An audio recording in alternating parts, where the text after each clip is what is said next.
coming from Cloud9. Yeah. See what they want to opt for this time around. Well, I agree with Jensen that the C9 draft was greedy with the Riven top, LeBlanc mid, and Kennen bottom lane. But UOL's draft was equally as greedy because they picked all late game and could have been overly smashed in the laning phase, but they held tough in that matchup as they have done in both of their victories yesterday. So really interested to see if the similar trends go this game. I think C9 is going to pick better late game. I still expect UOL to pick late game. I feel like both these teams have very similar styles in their ability to very much hold their own during the laning phase. You see a few skirmishes back and forth, but I feel like neither of these teams really get an early lead and then snowball from that early lead. They're very much about going even or slightly ahead and then transitioning into the mid to late game where they really have that big power. And that's why I'm expecting big playmaking champions like this Gragas. Yeah, and there were pretty heavy bans on the junglers here. They actually took Elise and Kha'Zix away from contracts. His Lee Sin is actually still really good. He may not want to do that into Gragas. Rek'Sai is still available, and so is his famed Nunu, which he brought out last week in the North American LCS. So I don't think they're getting that much mileage out of their bans from UOL side, aside from the Orianna. Interesting too, as they have now instead they took Tristana off the board last time, not going to go for it this time. Thought the Kha'Zix was a bigger priority, and you can understand that after watching the Kha'Zix game, but maybe not giving enough respect over to the depths of Contracts' champion pool. Is going to be the first pick, LeBlanc for Jensen. I don't think that is a surprise to any Cloud9 fan. He is an absolute terror on that pick. Yeah, the only thing that could be a little bit surprising is if they said, you know, they were going to have a better scaling draft.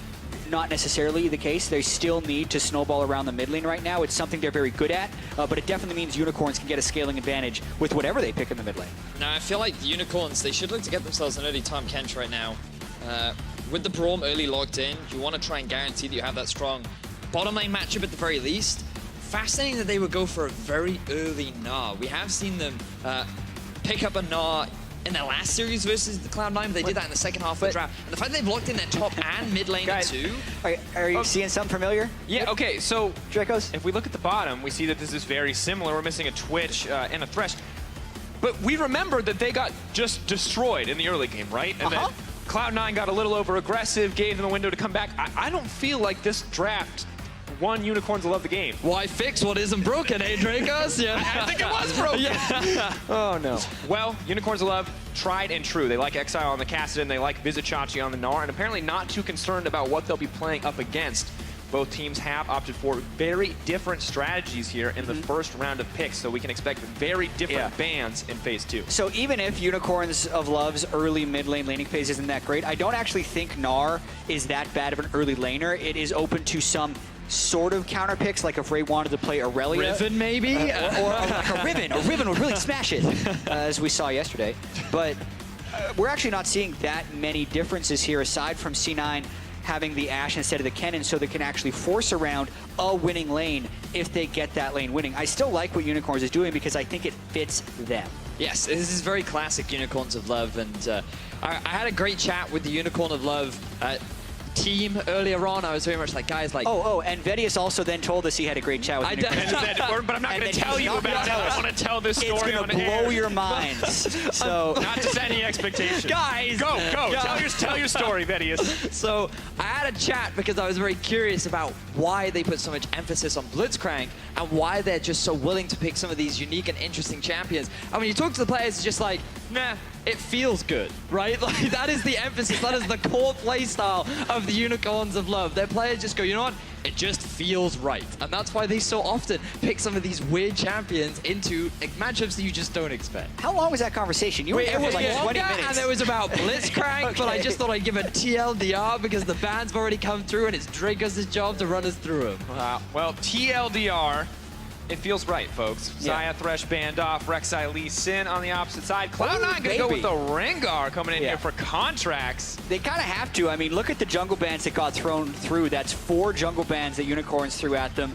The Zac is also gone, so this is technically the 6th available jungler. And Contracts' Rengar has been really good in the past. I do remember him. I believe he brought this out in the TSM series that C9 did win as well. And I know that he has had a fair amount of success with it within his own region. So I feel like that he can still play, but it's something that the European team's definitely not as familiar with, given the last few weeks, even months. Taking their time here on this final rotation, as Hill is saying. flashes through his SO's initials. Classic Hylissang. But I don't think it's going to be the Blitzcrank this time around, Vedius. I don't think he's going to pick what feels good for him. And I think he's going to pick what feels good for the team. I'm very happy that he picked Tahm Kench. I think it makes the most sense. I think that it's a great pick into the Braum and answer to the Ash Arrow as well. And I am surprised that C9 would rather ban away the Thresh than the Tahm, but I think that it's just because they're afraid of the playmaking power that Hylissang does have. And we're very likely going to see a North American Classic as they round out their draft. Yeah, at this point, Ray hasn't had the greatest of tournaments, but definitely has had some good games on Kled in the past. And this is a team from C9 now that can collapse on a focal point of strength if they get one of them through the laning phase, which against UOL is fairly likely. But then on UOL's side, I feel like their team composition is really strong in team fights if C9 doesn't run away with the early game. We saw yesterday against TSM, if you get into those fights against Unicorns of Love, they are not a team that hesitates to execute. The question for me is C9 going to put that same priority into the mid lane that we have seen so frequently, and can Exile, a man who has been the subject to so much criticism, a weak point for the Unicorns of Love, stop the bleeding early and just stay calm until they can scale up? And the thing is, here in Europe, there are two ways in which you beat the Unicorns of Love. Number one, you snowball an early game lead and you're just so relentless with your pressure that the Unicorns, they just can't do anything about it. Or you're number two, you pick a composition that outscales them and you just beat them in team fights later on because you know that's what they're trying to do. And right now, what C9 is trying to do is go for the early game lead and play for the 1-3-1 and just split the Unicorns up and never give them a proper opportunity to fight. But when they have the Nut and the Kassadin, if they get to late game, they have the options to 1-3-1. But because it's the Unicorns, you know they're going to go for those 5v5s and force them as often as they can. Yeah, and I'm asking the question, at what minute mark will Exile be dove in the mid lane turret by 3 people from C9? Because that seems to happen every time Jensen plays the block. Let us know on Twitter, at LO Esports, hashtag NAWin or hashtag EUWin. When do you think Exile will be dived under his tower? Hashtag 4 minutes, hashtag 2.5. We will find out. It is Unicorns of Love up against Cloud9, a repeat matchup from what we saw last time. Unicorns guy is here. North American fans, you may not know him, but we know him well here in the EULCS, and that is the Love Hurts crew backing up their boys. Unicorns took down this matchup last time. Can they do it again is the big question. That really comes through well. He's a very loud person. He is. He is very loud. A very dedicated fan. And focusing in on the two compositions, we talked very much about their ability to scale. Unicorns of Love, their early power, not the strongest. But when you look across the board, like in the bottom lane, yes, C9 definitely have the advantage. You have an Ashe and a Braum, a lot of pushing power. It's very difficult for a Twitch to trade into the Ashe as well. And even if he does, you have this massive Braum shield that can mitigate a lot of the damage. So pushing value in favor of the bottom lane. In the mid, Jensen on the LeBlanc, he should have early push advantage. And the reason why I'm not a massive fan of Kassadin into LeBlanc is because these days, LeBlanc actually builds a lot of AD. She's going to rush the Gunblade. If she wants to, she has the ability to go for a very early Cutlass, and you can just harass the Kassadin out of lane with simple basic attacks. And his laning phase becomes extremely difficult, even at the 15 to 20 minute mark once he's completed Rod of Ages, simply because of the amount of sustain that LeBlanc gets from the Gunblade as well. And I know it's really common to start Dark Seal refillable into a Corrupting Potion on Kassadin, but not starting with the Doran Shield means he might be forced into a really early recall or teleport back to lane. Bit of aggression comes in here, though, around the early Raptor start. And speaking of the junglers, Rengar, not a pick we have seen so much in the EULCS. Xerxes, one of the few people to pull it out. But really wanting to see what impact this pick is going to have on the early game. We've seen Rengars where they get a kill early, they take over a game, and we've seen the Rengars who farm up for 6 and wait for that ultimate before they can find impact. Yeah, I've definitely heard of NA Rengar before. The term gets thrown around a lot. However, Contracts did have a 15-kill Rengar game in the spring split. In one of them, as Vedius mentioned, he's also pulled it out this split, so definitely one of the better Rengars. That being said, it has been nerfed a multitude of times since it was really OP earlier on in the year. Those were good times. Were they? I played Rengar during those times. They were great times. As a mid laner, it did not feel good. Looking at options that he does have to gank, Top lane could be an opportunity because there's a lot of all-in power, but you always have to be wary of the Mega Gnar transformation and the turnaround potential of the Gnar. In the mid lane, it's always a good option, but once Casten hits level 6, he's going to have a lot more mobility. So as long as Jensen can land the chains, then you're looking at a really good spot. But I feel the best lane for him to gank would be down in the bottom lane. The Ashe Arrow, the chain CC from the Braum, and then the follow-up from the Rengar engage. I feel like that's where he's more likely going to find the most reliable ganks and the best place to try and snowball. And that bottom lane already suffering very far behind in CS as Vizicsacsi and Ray continue to trade.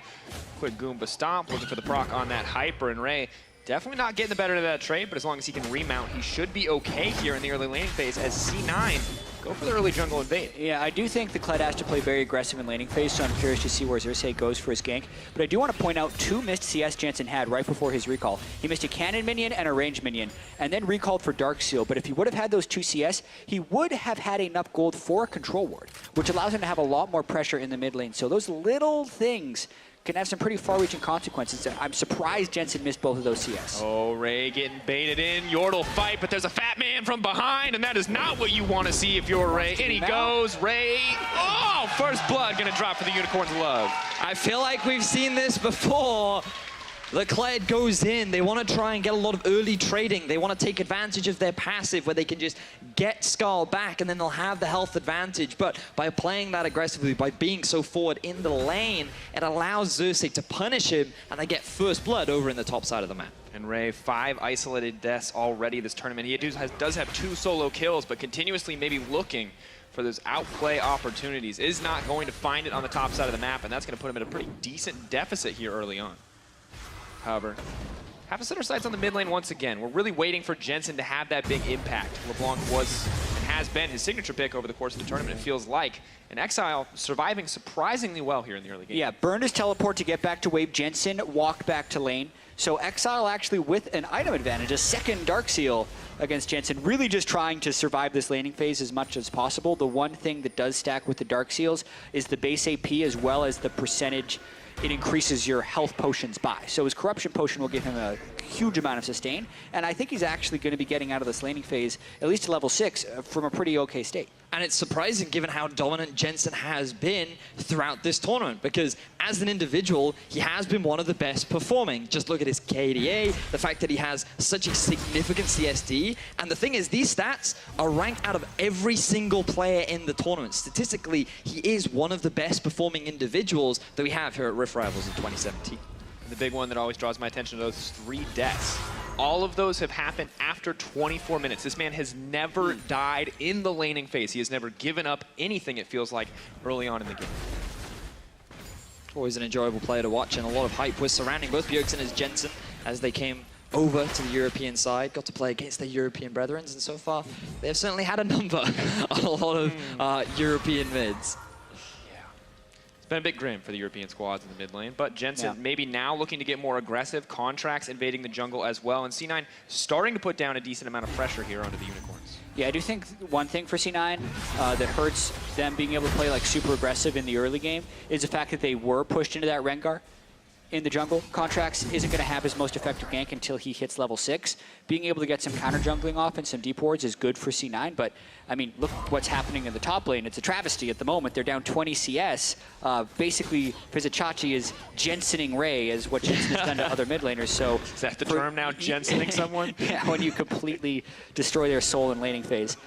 But for UOL, since they have such a good late game team composition, this is a fantastic first 7 minutes. And it's great that you're mentioning that, because Chachi has been one of the best performing top laners that we've had at this tournament. This guy, he has the highest CSD at 10, the highest gold difference of 15, and he has one of the lowest jungle proximities for any top laner in the tournament. These guys do not actually invest a huge number of resources into Chachi, yet he still performs even when the whole team is not having the best of games. So I've always been impressed with this guy as an individual. Yeah, Spring Split MVP. Although one of those stats is not like the other. One of those stats is bad. 5 teams like to camp him, okay? It does happen. But he was a really big facilitator in why they were able to win their game yesterday against TSM. The big Gnar ultimate followed by all the Vladimir damage around the Baron Pit really swung the game in favor of Unicorns of Love, and that's why they're now sitting at this 2-2 record and looking like one of the favorites to make it to the final. But we're still in the early game. Right now, Exiled, he's getting a little bit more control over this lane. The fact that Jensen's prioritizing early AP rather than going AD means that now that Exile's completed the Catalyst and maxed his Q, he's going to have much healthier trading patterns against the LeBlanc. Still surprised he's going for the Thunderlords, though. I feel like Deathfire right now is just so much better for him as a mid lane champion. He likes to kill people, Vedius. He likes to kill people early and often. And it hasn't happened yet this tournament, but it could. Now Ray getting aggressive. Rengar on the way in. That is the crucial level 6 point that you mentioned earlier. But Vizicsacsi just going to flash out, so a flash-for-flash trade in the end. Yeah, and the ultimate of Rengar, I think, is really big. Ray did so much to try and bear trap him on a rope away from flashing, but Vizicsacsi timed it just right, getting the bounce on the hop right before his flash to break the tether. Hard to do, because if that tether lands, Contracts jumps in and they get the kill. Very close, but surviving by the skin of his teeth in the end, has to burn the flash. Maybe Contracts can look for a repeat gank, but as you mentioned, really needs that ultimate to be a reliable threat. To be able to come in quickly, and Exile just kind of messing with him at this point in the game. LeBlanc coming as well, but Exile just going to back off, not looking for any aggressive play. In his winning lane against Jensen, his teleport's pretty much completely back off of cooldown. He arguably had an item advantage with the Catalyst, and he's still getting a lot of harass off onto Jensen. So doing really well today, especially when you consider the way his tournament began. Yeah, and I think we have to say, I mean, he's been the subject of so much criticism both locally in Europe as well as in this tournament. But this is probably the best laning phase he has had so far, and it looks good for him right now. But this is also one of his best champions, too. Like, during the regular season of the LCS, when he was on Castle, when he was on champions that he couldn't afford to be aggressive on, was when he was performing the best. And it was really nice to see how often that teams would actually show respect and ban it away, because that was when Exile wasn't giving away all these free kills in lane, when he wasn't giving away all these free deaths to allow the enemy team to get these early advantages against UOL. Now, though, laning phase just continues to move forward. Neither team making any massive map plays, but Exile continuing to get aggressive, trying to proc the Thunderlords here, and Jensen and Exile are just at each other's throats in the laning phase, but Jensen maybe just waiting to back off his Contracts. Ready to move into the mid lane, but has been spotted out by the ward. Is Exile going to back off or just continue to play aggressive here? Yeah, they might be trying to counter gank, which is pretty dangerous against a Rengar when you have a low health cast in like that. This will be interesting to see if they try and force it versus just back away. And Cersei unfortunately sweeps, but the ward is just outside of his range. And you can see Sneaky and Smoothie have moved up through the river as well. This will allow Samix and Hylissang to get the push on bot, force that wave underneath the tower. And this bottom lane has had a fairly healthy laning phase. They haven't suffered as much as you would expect, given how much priority Sneaky's had over the lane. I mean, I listen to you guys complain about UOL a lot, because you say, hey, they were so good at team fighting. If only they would just play a conservative laning phase so they weren't constantly playing from behind, man, they would be such a good team. It's happening this game for the first time in the history of the world, apparently, where they're winning all of their laning phases with the scaling comp. The key thing is Exile, because so many of the early deficits come from a kill being going down onto him. We may not have time as another gank happens. Return gank. Moving forward, Contracts trying to leap in, looking for the 4-stack. The Ferocity is just going to lock him down, and that's the death for Vizicsacsi and the kill for C9. And another good timing from C9, because they take advantage as Jensen now, he's very low. Running for his life, does have the distortion out. Exile can't afford to chase that one, but it is action across the map here. It may have taken 10 minutes for it to get started, but now both teams starting to look for these fights. But backtracking to that play in the top lane, note how well C9 are playing around the fact that every time Vizicsacsi goes into mini-Gnar form, that's when they try to force a gank. That's when they try and shut him down, because that's where he is squishiest and the most likely time to get a kill, and the risk of a counter gank is very low. Yeah, and if C9 want to do more of that, they have to get control wards in the river, because when they tried to camp Jensen's lane this game, they have consistently been walking over wards, and that's allowed Exile to play much more conservatively, and it's allowed Xerxes to be there for the counter gank. So far, I think so good for UOL, and C9 actually, even though they did get that one gank off, this is not the early game I think they would want when they're picking LeBlanc. But I still think this is okay for C9, because one thing that I will credit them for is something that they have very similarly to that of UOL, which is that they're really good at finding late game fights. Like the way when I saw them play yesterday, they were pretty much just sitting in a brush, just waiting for the enemy team to just be slightly out of position. Boom, instantly.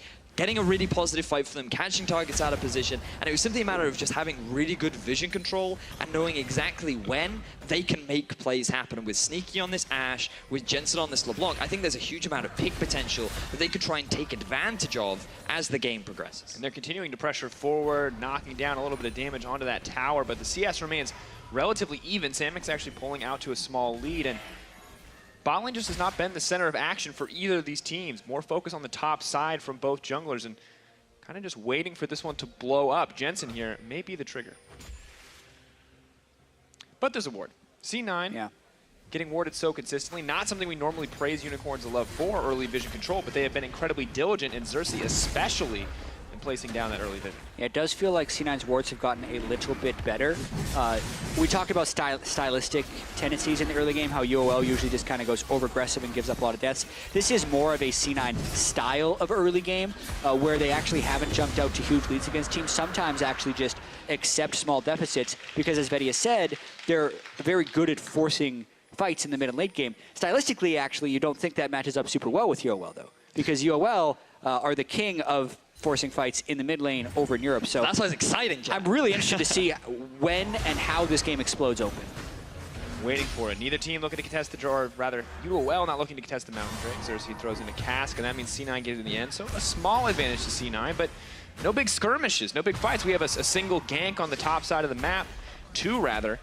And now C9 going to break a tower. It is going to be an increase in tempo, though, as Unicorns of Love are now moving onto the top side. But first tower blood for Cloud9. And this is a very classic move for the Unicorns of Love. Often they do it a little bit earlier because they are normally in slightly larger deficits during the early game. But what they've basically done is they've realized we're eventually going to lose this tower, even though we're doing absolutely fine in farm. We still don't have the push, so our tower is gradually getting killed as a gank happens mid. Exile now running for his life. Contract's now moving forward. Exile solo gonna lock him up. Contract's on the Rengar coming in. Yeah, and Exile just second-guessed where he should retreat from because he didn't really know what angle Rengar was approaching. Nice secure there. Vizicsacsi gonna move forward, but no Mini-Gnar means no chase down onto Zig. Meanwhile, the Rift Herald gonna be set in the sights of the Unicorns of Love. C9, though, pushing in the mid lane. Maybe they can get something back. Vizicsacsi continues to just threaten the top lane, and it is all-out aggression, but now he's locked up under the tower. Him out, gets it. Vizicsacsi, the hop, the jump, away, but now pulled back. Ray just gonna finish this one out. Beautiful play there from C9, but Chachi's gonna get out. There's the charge, blast cone. Ray's not gonna find it. Chachi, you madman! It looked like Ray was almost trying to give the kill to Sneaky or something because it felt like he stopped auto-attacking, but Vizicsacsi just makes a miracle happen and gets away. Oh man, the man of mystery himself, Mr. Vizicsacsi. But let's have a look at how this gang happens earlier on, because Jensen had taken a few favorable trades early on during the laning phase. He's able to successfully land the chain, and now you can see how much harder it is for Exile to escape. Interestingly, he's not really expecting the gank to happen, because he walks back. Wait, no, he must have. That's why he flashed, right? Because he sees the thing above his head, he flashes away, and then he walks back into lane. He should have walked towards Tahm Kench. Yeah, but of course. He probably didn't know what angle Contracts was coming from, whether it was through the lane or through the river. So definitely an avoidable one.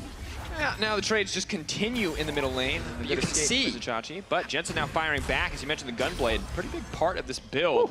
It gives you so much additional sustain as well, and this is why I'm not a massive fan of the Thunderlords into the matchup, because Deathfire just gives you so much more continued harass, and the Thunderlords really wants you to go all in, and it makes it easier for Jensen to land things like the chain and his full combo. Add to the Gunblade and the sustain that he gets, he's always going to come out on top.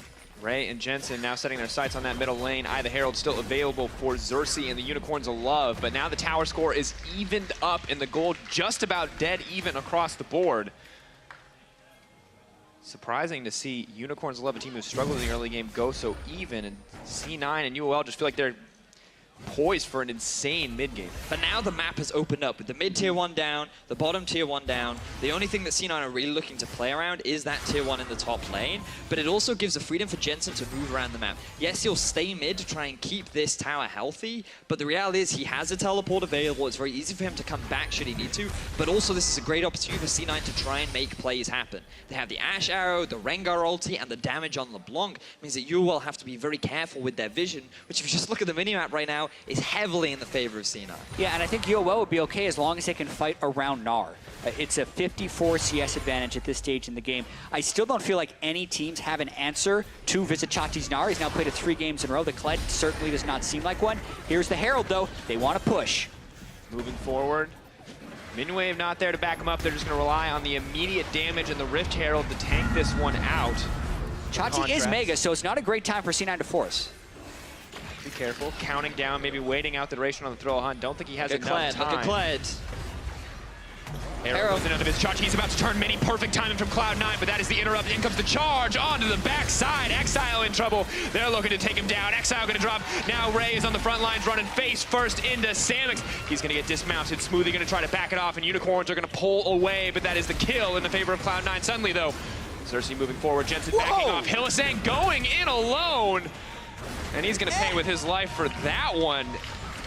That's going to be the 2-0. And this is exactly what we were talking about earlier on. Cloud9 are so good at finding these fights. At first, they pop the Rengar ultimate early, and you think, why are they trying to engage right now when the Mega Gnar is available? But they pick the timing just right. As the Mega Gnar is running out, they use the arrow onto him so that he can't even get his ulti out. And then just keep your eyes on Ray down in the river. He's waiting for the flank. And I heard the players just shouting, focus Kassadin, focus Kassadin. And that is immediately who the entire team collapse upon as they shut down Exile. Yeah, they get him with the Braum, and then they want to continue chasing, but Samux, to his credit, gets a lot of damage through onto the rest of C9 to make them back away, and then a bit of overconfidence by UOL for sure. Beautiful flash by Sneaky there. Otherwise, he would have been hit by Xerxes' taunt flash, or body slam flash, and then a questionable Abyssal Voyage by Hylissang.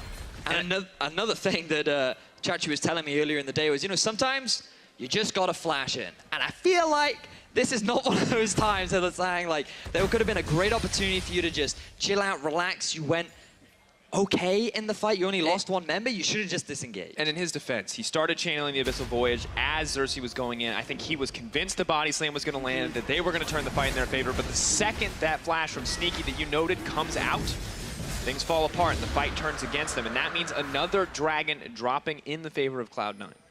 Yeah, and I want to see if they keep having these big fights in the mid lane, because I think eventually that would favor UOL. We mentioned how C9 is, really good at finding fights. Against UOL, you know where to look. You look in the mid lane because they're so often trying to just mob up around that turret. C9 still holding that turret with a little bit of health, and Exile actually trying to get on Sneaky, but may have overestimated yeah. exactly how much damage he does. He's only got the Rod of Ages, so his threat is not as high as Sneaky's is at this point in the game. Won't lose anything as a result of it. We'll just catch the wave. But I'm just so impressed with the vision from C9. Like, every single objective that they've been setting up for so far, there's always been very clear wording around what they want to do. And they just took the Dragon down in the bottom lane, and you can just see how the setup had come before, so they knew that it was a very clean take. They have 3 control wards in the top side of the map, so while the vision investment isn't massive, it's still around like, hey, we still have a good idea if you are trying to go for a sneaky Baron rush, and it's very much C9 being very smart about where they set up vision to try and punish you all. And Vedius, I feel like if teams are showing us where they want to set up plays with vision, Unicorns of Love are showing us the classic. So much of that vision in mid lane, 2 in the mid lane alone. And those guys, I feel like they just want to fight. We see this so frequently across these games in Rift Rivals that Unicorns of Love just are not worried about anywhere else. They want to fight in that mid lane. And their actual engage, I'd say, isn't as reliable as what C9 has with the Ash Arrow and the Kled Ultimate. They kind of need Xerxes to go and make a big play with his flash down. So in the meanwhile, like this, if they have more people there, they're going to be able to push. But this isn't necessarily a team fight. Not going to be the case, but we can see Unicorns of Love coming even just about on the goal of the 20 minutes. Normally down 2K, only down 1K this time around. So it looks a little bit better for them. Of course, a much better early game. The mid-game fight goes in the favor of C9, though, to give them a small advantage. And sadly, this is not the same case as we always see, where they're guaranteed the win with some late-game scaling Vladimir, but it does look very good with the Unicorns of Love. And there's one thing that I can promise both of you, and that this will be a quick game. Because the Unicorns of Love, their average game time at this tournament is 29 minutes and 41 seconds, which is pretty damn fast. It is the fastest average game time out of all of the teams in Rift Rivals, and that is because whether they are winning or losing, Unicorns of Love always say, have a battering ram, and I'm ready to run it down mid. What is a Vedius guarantee worth? What? If it goes longer, if it's a 40-minute game, because I've what seen a few in the last few days. It's an average game Vedi. time, right? Like, just bear that in mind. All I'm Yeah, saying you is that it quoted would be in reference to- quick. guarantee it. One thing I can guarantee you both is that it's going to be a fast game. Okay. I will guarantee you both dinner. There you go. If it's not a fast game. Come on, Unicorns, you owe me. Yeah, I think it definitely could be with the way this game could explosively move in one way or the other, but C9 isn't necessarily the fastest scale team, and the game is still really close. Plus, we've seen C9 have those really ugly games earlier against Yeah. T2 where it went on and on and on. So can't wait to see how this actually If you does. just caster cursed us into a 70-minute game, I swear, You mean it'll be super hype, and I'll be really excited about it. 70-minute game of high-quality League of Legends, because that's all you get in those kind of games. But now things have definitely slowed down a little bit. Baron is still a big point of contention for both these teams, and I feel like everyone is just waiting for the 2 items. The second item spike, where teams can really turn on, feel very confident, especially for Exile, who's working towards that Lich Bane. Definitely not really built for team fighting, but it will give you a lot of additional damage when trying to get onto that backline. Yeah, and I see this from C9's perspective, like, Jensen wants to get the 1v1s or the 2v1s in the side lane, but Unicorns is just never there. They're Yes. split pushing different lanes, and they're constantly re-pulling him towards mid. So the more they can pull Jensen into their main squad, the better it is for UOL, because that's not where LeBlanc shines. Interesting, too, because normally it's the Kassadin that we see on the sidelines, but Exile so consistently grouping up with the team. This is the sort of same strategy we saw when Vizicsacsi picked the Aurelia. Willing to group those split pushers, move them into the mid lane, and just look to kind of disable the advantages. In this case, that Jensen can provide. Unicorns of Love just continuing their pressure down mid lane, their play around mid lane, clearing out their side waves, and immediately moving right back mid. But Cloud9 just doing the same. And really no one contesting the Baron yet means it is just going to slow down the game.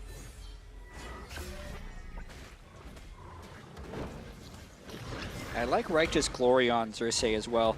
Got to mention just one of the few that isn't going Runic Echoes on Gragas. I think the Cinderhulk is better for pure tankiness in the late game, and you're still doing a lot of damage with that now cheaper and better to clear the jungle item that is the Cinderhulk. So also think they have a lot of damage in the late game with the Kassadin and the Twitch, so they're scaling in the right ways.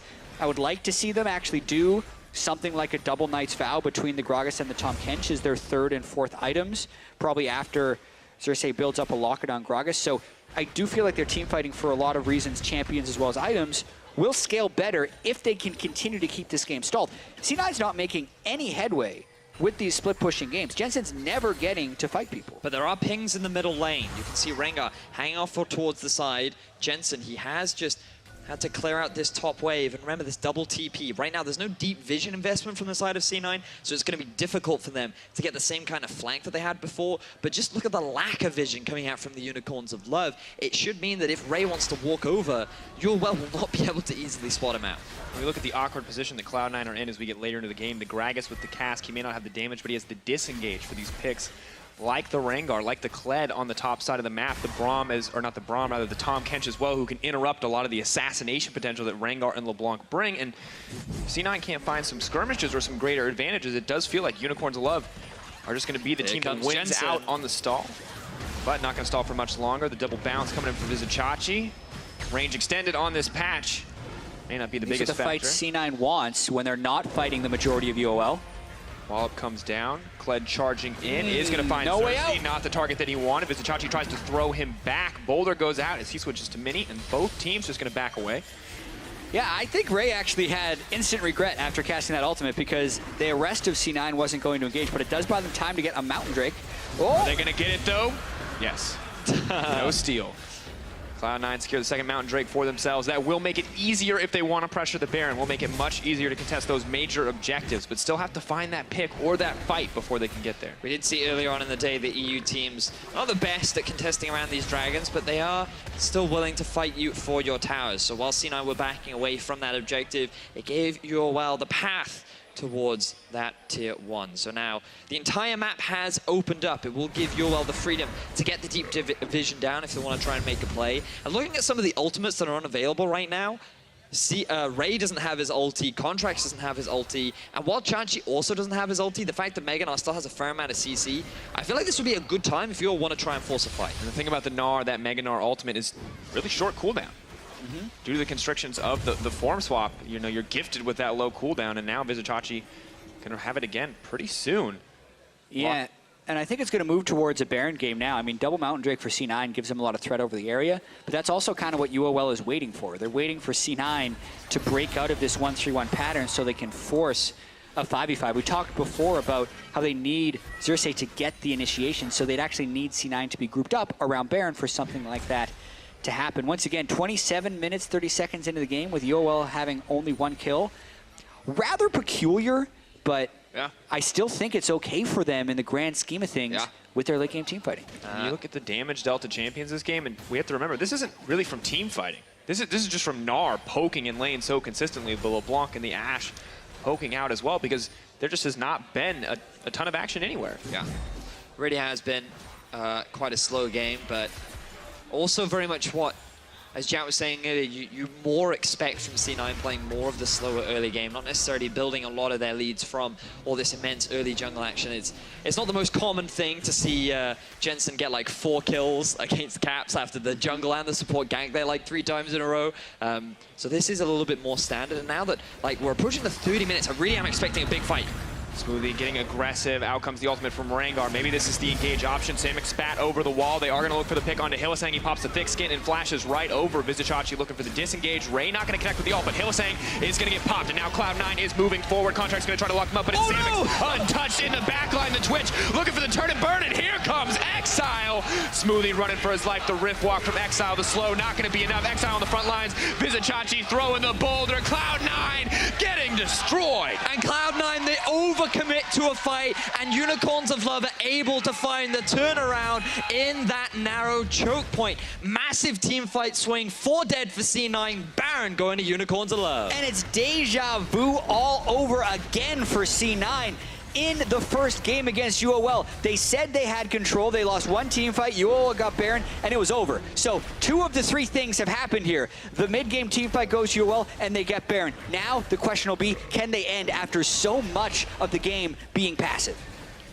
Baron now uncontested and just not enough respect given over. C9 so close. 1 more pick, walking away. That could have been their Baron. That could have been their fight, but they just stick around too long. Yeah, well, they see Cassidy in the side lane without teleport, so they know they can go. They can force a fight.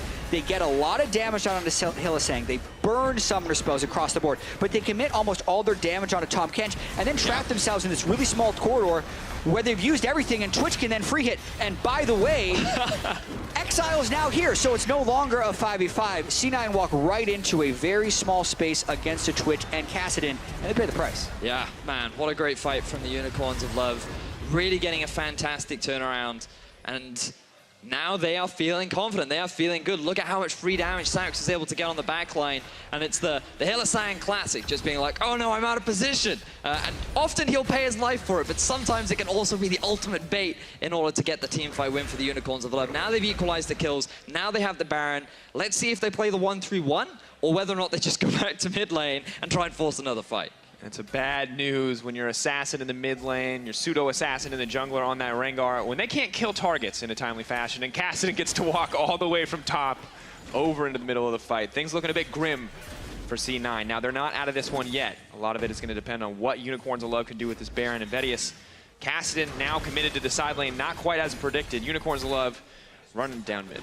Yeah, now a level 16 Kassadin as well. Oh, yeah. As an Infinity Edge Twitch with a whole boatload of attack speed. And C9 unable to set up a split push. If they barrel into a 5v5, they most likely lose. So C9 really limited options at this state in the game as to what they can do. And Unicorns of Love are typically a team that are very good at being able to close out games once they have a convincing leads. And here we go, Exile now grouping with the team. Let's see how UOL force. C9, are they going to fight for this one? Are they just going to back off? For now, they're going to settle for a bit of poke damage. Can't fight the Baron up. Unicorns of Love squad for now.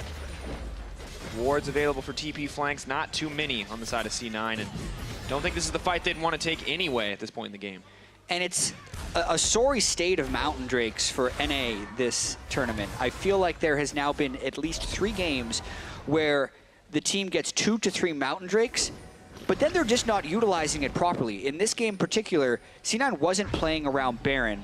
when they went for that fight down on the bottom side. You can threaten the Baron when you have 1 or 2 Mountain Drakes and therefore make picks. What's happening is they're getting these Mountain Drakes, they're not forcing around objectives. Those Drakes are now useless to you until 35 minutes, and then you're losing the fight and UOL is taking Baron. And we have to wonder, how many arrows has Sneaky actually thrown out this game, right? Like, we think about the pick potential with this composition. The Rengar ultimate, the Ashe arrow, the Twitch. There's so many tools to find a pick. Yeah, I feel like C9, they slowed the game down so much without doing anything that they did try to go for a full-on 5v5 mid when I feel like they never really needed to. Like, they could have played towards trying to collapse on someone on a side lane, try and find these small opportunities, and really they just played into the hands of the Unicorns who eventually found that great 5v5, and now they're on the doors of C9's base. Luckily, C9 still confident enough to come out and kill those cannon minions, not to let it burn them down, but Vizicsacsi and Exile on the top side, they're going to take that next tier 2 when there's just not a whole lot that C9 can do about it.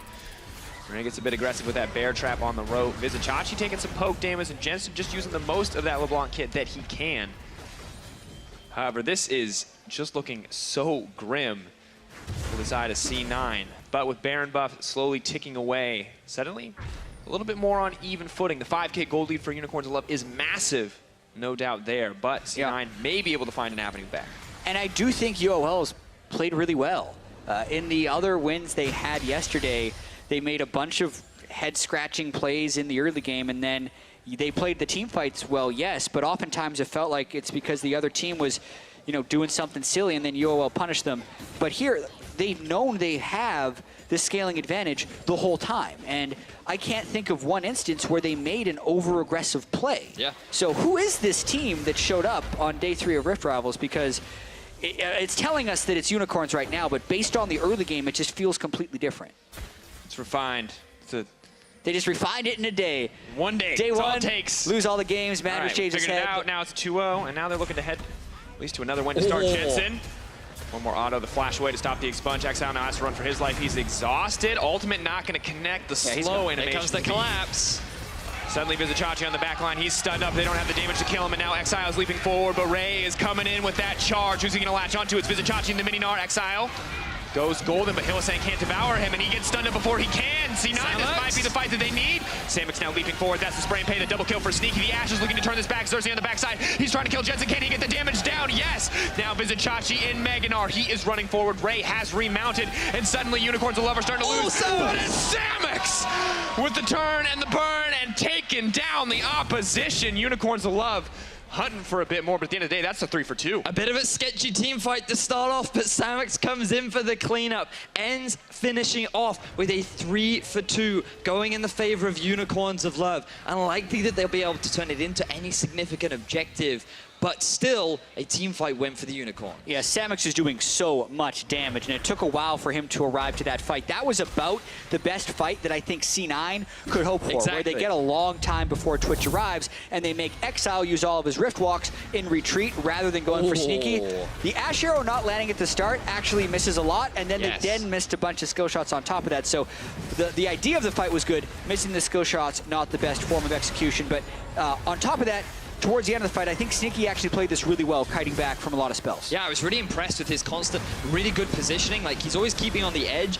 Exile was a little bit aggressive, flashing in to try and get the kill, but then you think, oh, this is going to go really well for C9, especially with the fact that Ray going to remount too. They're now in a 4 versus 3. They still have their AD carry alive, but then Samux stealths up. Sneaky doesn't realize that he's come back in, and then with Xerxes, the additional CC to set up Samux for the cleanup, results in them getting the teamfight win, and now they'll be able to get themselves their first straight of the game. Sadly, it gets harder and harder for Cloud9 from here, and we saw in that fight as well. Some small miscommunications from UOL leading to some advantage for Cloud9. Exile going golden right as Hylissang flashes in to devour him. Then Hylissang getting stunned as he comes out and unable to complete it. But now they just run it down mid. Now they're looking to keep the action going. Vizicsacsi in trouble, could get picked off. Does go Mega, does try to turn this one back, uses the Gargoyle Stoneblade, buys a bit of time. That's the ult! Baited! Outsmarted! Unicorns of Love coming in. Now Exile just cleaning it up. Absolute obliteration once again from Vizicsacsi. He destroys C9, and UOL are looking to take down C9. Oh, and Jensen. Another couple deaths added to that list. KDA worsened. Unicorns of Love pushing for the win, and C9 not able to punish the early game. Jensen comes in, he calls it an easy win. And we thought maybe it's possible. Maybe Xerxes goes down again, Exile goes down again, but it's just so good overall for the Unicorns of Love. Their team fighting down the stretch. Yes, they had the comp for it, but the bait and switch on Gnar right there. Stone plate into Gnar into absolute demolition. Unicorns of Love, they're gonna do it. They're gonna take down Cloud9 for the second time and move up yet another win on the path to the finals of Rift Rivals. Yeah, 3 wins for Unicorns now. That moves them above all other EU teams. Fnatic can keep pace if they beat TSM in their next game, but this is not what you would have expected after day 1. Unicorns looked miserable in their first 2 games, but now they're on a 3-game streak. Keeping the superstitions going every time.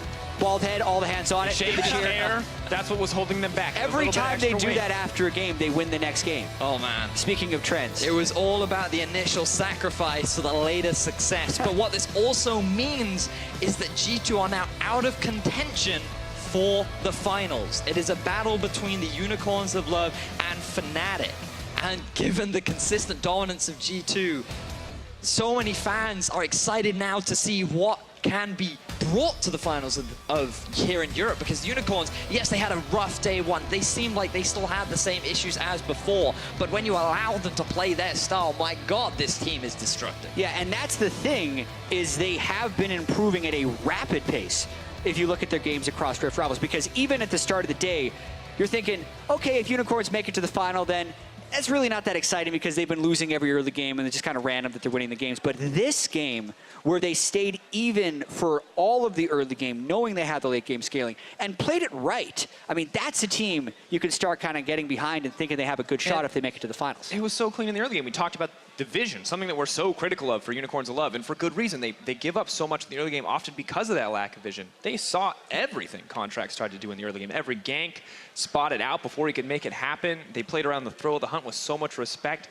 And as you said, Jack, who is this team, this reserved team willing to play back in the early game? It's a great look for the Unicorns of Love, and they're looking so strong. But I still feel that for C9, they could have been so much more proactive as well. Like, we saw that play in the top lane, which could have actually been a favorable fight for them. They could have been doing that like 10 minutes earlier into the game. They had the Ashe Arrow, they had the Rengar ultimate. There were ways in which I feel they could have tried to at least try to make these plays happen, but they never made it work, and UOL eventually found the perfect fight, which enabled them to snowball the game. Well, it definitely did. Well, UOL's jungler was crucial in their victory over Cloud9. Let's find out what he has to say after that game. Thank you very much, Strakos. I'm joined here by Xerxes. First and foremost, congratulations on the win.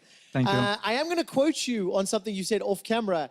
Finally, an early game where we didn't get shit on. What happened, dude? How did you manage to survive? Okay, so after the first game where we went 0-2, and like you said, we got shit on in the early game, like there was no hope for us in the early game where we just died 10 times.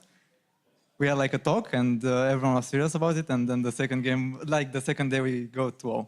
And now that makes it 3-0, 3 wins back-to-back. You've just eliminated G2 Esports. They are no longer viable contenders for the finals. Only Fnatic left. They're coming up against TSM shortly. But what would it mean to you if you go 4-0 in the last ends and you end up representing Europe in the finals tomorrow? It would have been nice to be 6-0, but I think I'm happy with 4-2 as well. And I think we can do that. You think you can do it? You've got one more game to play today. Deficio had some strong words about the UOL style. You know, you have to beat them early. If you go even with UOL until 20 minutes, you're going to lose in team fights to UOL. Is that the truth? Our team fights are way too insane. Way too insane. Okay, Xerxes, who is going to win this next matchup, Fnatic or TSM? That's a tough one. I would say Fnatic because they are European. Going to be European, and that means the last games are going to be more important. Xerxes, thank you so much for the interview. Thank you as well. Congrats on the win. We're going to head to the analyst test to wrap up the game. Thank you very much, Quick Shot. Nice to hear from Xerxes there as well. And another win for the Unicorns of Love. And if I look over the trajectory of the last couple of days, first day, they were quite bad, really bad. I mean, we can say that. Then yesterday, they were more controlled still from behind, but they could win fights and get back into the game. And this game, they just play well all around. Is that a fair assumption to make, Trashy? I do agree with that, yeah. They've been think- getting better. It definitely makes the game a lot easier if your solo laners are not dying 1v1 a lot. So this game, huge improvement on that side. They didn't die. They actually played it out properly. And I think a lot of it actually came down to the draft where they secured the Gragas for the jungle early, and then they banned.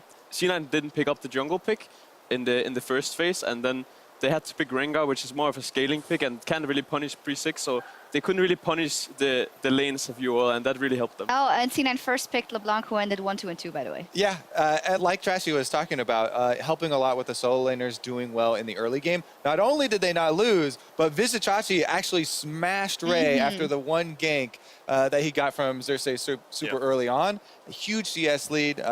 He was a giant force for this team for the entire game. And Exile, as you said, in the mid lane, he didn't die in the Kassadin versus LeBlanc matchup early on, and he was actually even in CS, and that's what you want. Yeah, he kind of got to level 11 before he did his first death, so that obviously helps. But the way that they execute team fights and actually able to cut back is pretty interesting. Obviously, they lose this team fight, but still, Yeah, you kind of see like the initial strength of the comms. Like you can see that C9 is still able to keep up, still able to actually hard engage and win team fights, and basically bait UL into over-aggression. But they're already starting to scale. They're already like getting to the point where they can contest team fights. And Unicorns doesn't want anything else besides that. They want to win team fights or at least be able to contest them in order to at some point like get advantages out of them. Yeah, and it was a lot of Unicorns of Love going mid or pushing the side waves and not really forcing anything. And C9 also, besides this one, wasn't able to force anything anywhere else either. So where should they have forced it? They did get the dragons, but... I think if they were more cohesive as a unit and actually would have used more TPs maybe, like had LeBlanc silent earlier, because LeBlanc does beat Kassadin until a certain point. Like if you utilize that window, you can actually get silent turrets and rotate back into mid lane and get advantage through that, but they didn't utilize that window at all. Yeah, and again, the problem was that they couldn't get any sort of pressure because Ray was so far behind in the 1v1 with his Kled. You would like to think that, oh, Ash Arrow is going to come down the middle with a Kled ultimate, and that's like a guaranteed engage, but Cloud9 were never able to get, side waves in position to do that, and were never really able to push the tempo. In my opinion, they needed to be more creative with the Rengar pick together with the LeBlanc, because to be honest, I don't see them actually winning team fights if they fight it like 5v5 in mid. I think they needed the Rengar to be more skirmish heavy and like 2v2s, maybe 3v3s on side, where they could maybe just single out one guy and one-shot him. But they didn't really do that, and then when they actually hit these 3 items from UOL on the Twitch and Kassadin, there's just no hope. Great point. Let's take a look at a couple of those team fights where Unicorns of Love were so good. This one in the jungle getting 4 kills brought to you by Aether, and this is what you're talking about. The clock is ticking, and well, the alarm bell has rung for C9. Yeah, this is one where they chase the Tahm Kench over the wall, and they're using everything to try and get one of the least valuable members of the team. Looks and great. then you end up, oh, they got him, but they're funneled into the small corridor. Contracts, yeah. The big unlucky blast coming right there. The big mistake is like they force so hard into the Twitch where they actually don't even get on top of the Twitch, and they stack up for all the AoE damage, and then we just saw the damage chart after how much damage the Twitch actually did in the fight, and you can't really allow this. Like if you do mistakes against the Twitch Kassadin comp, then at some point you will just lose the game. Exactly. They were getting, outscaled, and they kind of tunnel visioned on that charge. They actually got both summoners out of the Twitch in that fight. If they kind of pulled off, I feel like they still had maybe one more attempt left in them, but that was pretty much the game breaker. Yeah, they kind of overchased on that one. Like if they, as you said, like just got one more attempt where they actually utilize another ultimate of Ray and actually like lock the Twitch down instead of like chasing him down that way, they would have basically been able to get what Unicorns was able to get, which is Nashor. And key point in this is also that you can't make any mistakes in those fights because Unicorns are at scaling and are pretty good at team fights as well. Let's take a look at this one, which looked like it could be turned into C9's favor. And how does that Gnar survive? And then he gets Mega Gnar and he destroys everyone. Plate, I believe, helped out here. Transforming into Mega as well was just really funny timing. And I also think that we talked a lot on the desk here off air about Vizicsacsi just as a player, and he has those champions like Gnar. Well, if he gets a little lead, he will completely take over the game. And we have seen him now play this Gnar where they counter pick it with the Kled twice, and in my opinion, I don't think it's actually a counter pick. I think the Gnar actually has a really good lane into the Kled, and we also saw that in this game. So I think we can question a bit the C9 top lane picks. If do they have a better pick than Kled, or because we've seen a lot of Kled now, and I think Gnar looks solid into it, and Vizicsacsi has shown that he's super good on Gnar. So maybe you have to take this away from him. Maybe some Kleds have still been successful for NA, but not this one. Vizicsacsi taking over the game, and after that UOL win, G2 no longer have a chance to qualify for the final, as they are 2 wins behind with only 1 game left to play. But we have more action coming up in just a second as Fnatic takes to the stage to take on TSM. There are standings refresher for you, but stick around because we'll be back with the next game in just a few.